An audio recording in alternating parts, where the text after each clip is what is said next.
Hi there. I wanted to introduce you to our Monster.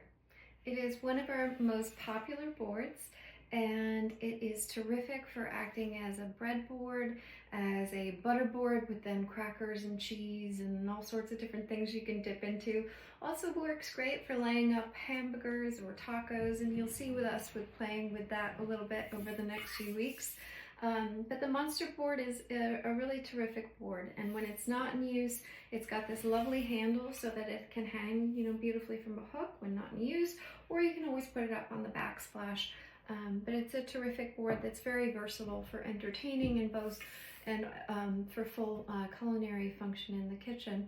And of course, with this ergonomic handle, it makes it easy to go from, everything you're cutting up in the kitchen to bringing that to the table for everyone to enjoy.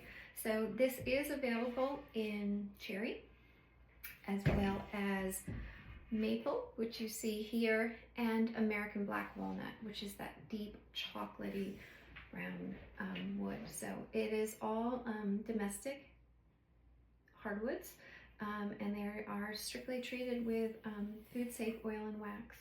And so they're great natural things to be using in the kitchen as well as using at the table with your friends and family.